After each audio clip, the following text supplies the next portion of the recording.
I feel so good to be back. Balik lagi dengan gue Aep. Di video kali ini gue akan mencoba salah satu handphone fenomenal dari Samsung, Samsung Galaxy Z Fold 2. So, langsung aja kita mulai video reviewnya.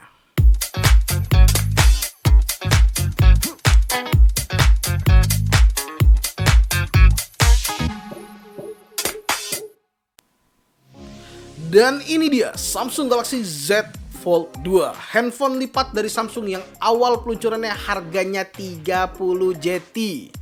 Di sini kita tahu kelas dari handphone ini. Awalnya kita disajikan dengan layar luar depan yang cukup lega.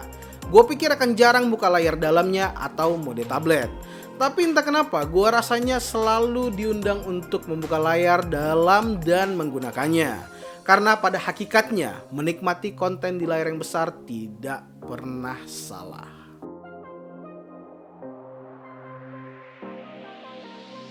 Pertama-tama kita bahas desain dulu. Saat dilipat, handphone ini sudah menjadi perhatian pastinya. Dengan warna bronze yang lebih menonjolkan kemewahannya dan terdapat tulisan Samsung di bagian engselnya. Di sisi kanan terdapat tombol volume dan tombol power yang juga sekaligus menjadi sensor sidik jari. Berat dari handphone ini kurang lebih sekitar 282 gram. Berat sih, tapi justru bagus. Dengan dua layar yang ditumpuk jadi satu, jika ringan pasti kita menjadi agak khawatir dengan durability-nya. Nah, ini yang gua agak pusing. Celah di lipatan engsel layarnya ada ruang yang membuat debu ataupun pasir bisa masuk begitu saja. Apalagi yang suka beraktivitas di luar ruangan. Ditambah Samsung Galaxy Z Fold 2 tidak ada penjelasan apakah ada sertifikat IP rating.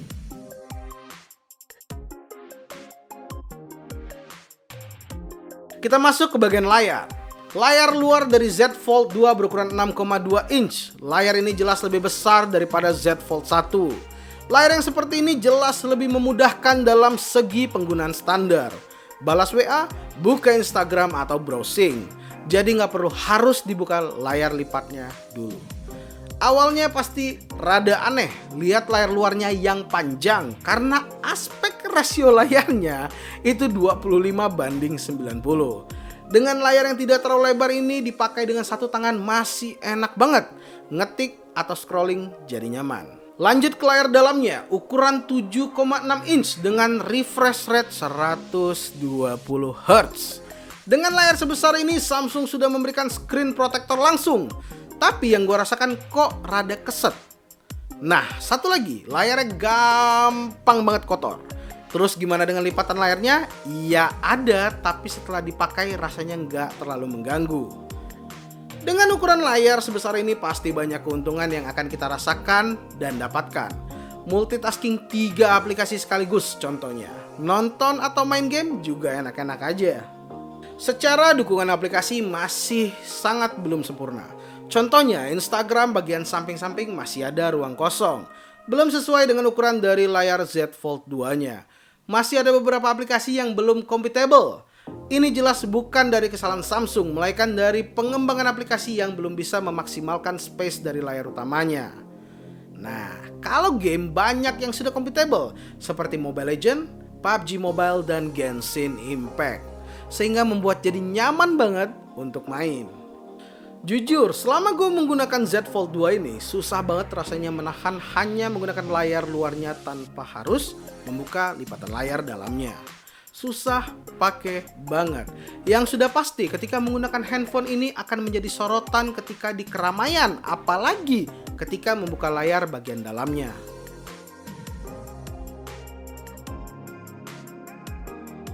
Kita masuk ke bagian performa. Samsung Galaxy Z Fold 2 menggunakan Snapdragon 865 Plus, RAM 12GB serta penyimpanannya 256GB.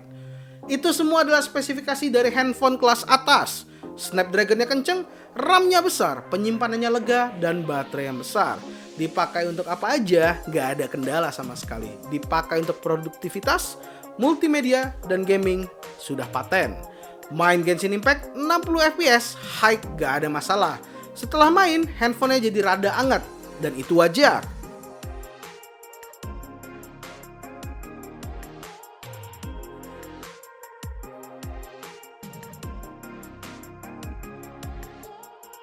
Mobile Legends juga enak, settingan tertinggi, rata kanan.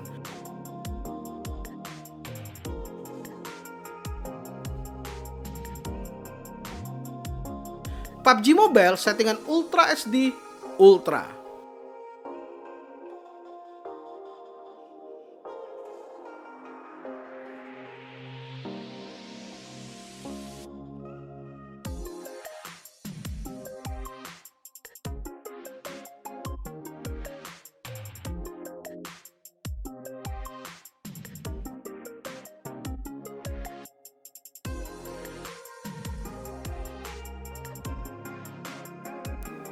Kita masuk ke bagian kamera. Kamera belakang ada 3.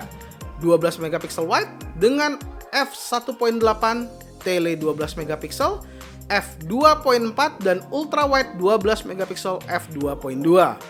Tumben nih, hanya 12 megapiksel.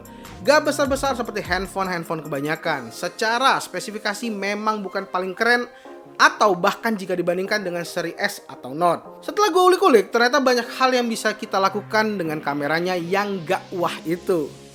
Kita bisa selfie pakai kamera belakang, caranya handphonenya dibuka seperti ini.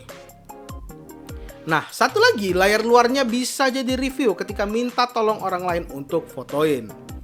Hasil fotonya seperti biasa khas Samsung flagship, bukan yang terbaik tapi gak bisa dibilang jelek.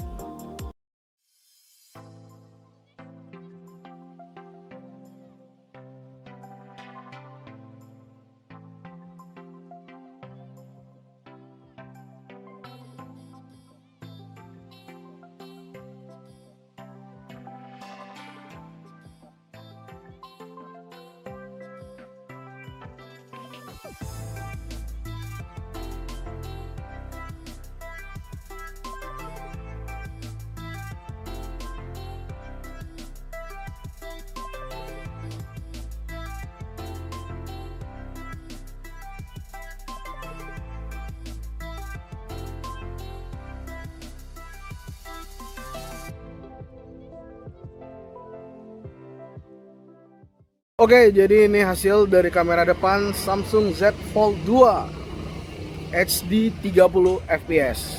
Oke, ini hasil dari kamera depan Samsung Z Fold 2 Full HD 30 fps.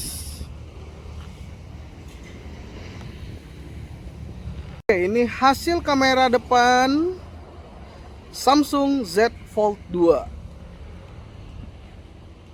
Ultra HD 30 fps. Oke, ini hasil kamera depan dari Samsung Z Fold 2 Ultra HD 60 fps.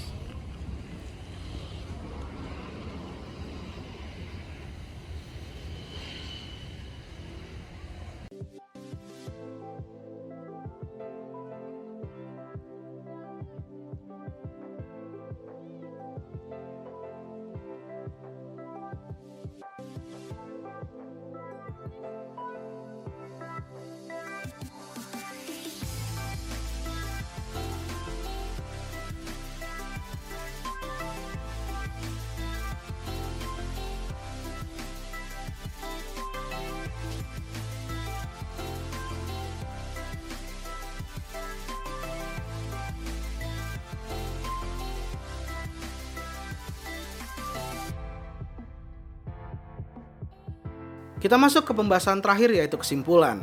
Samsung Galaxy Z Fold 2 bukan sekedar sebuah handphone. Kita membeli sebuah inovasi yang diberikan oleh Samsung.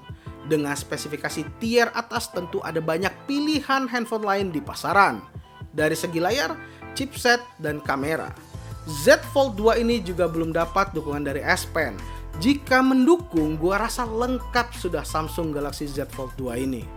Oh iya, gua rasa yang membeli handphone ini jelas bukan untuk bermain game atau karena kameranya, melainkan merasakan inovasi dan teknologi masa depan yang dituangkan ke sebuah handphone. Samsung Galaxy Z Fold 2 12/256GB dibanderol dengan harga 12.300.000. Buat yang berminat, link pembelian gue letakin di kolom deskripsi yang ada di bawah. Itu saja video review Samsung Galaxy Z Fold 2. Jika ada beberapa informasi yang gue sampaikan kurang lengkap atau pengalaman pribadi kalian mengenai ini, bisa tambahkan di kolom komentar yang ada di bawah. Ingat, tetap support channel ini dengan cara like, comment, and subscribe, serta share video ini jika menurut kalian bermanfaat. Gua Aep, sampai ketemu di video selanjutnya. Thank you.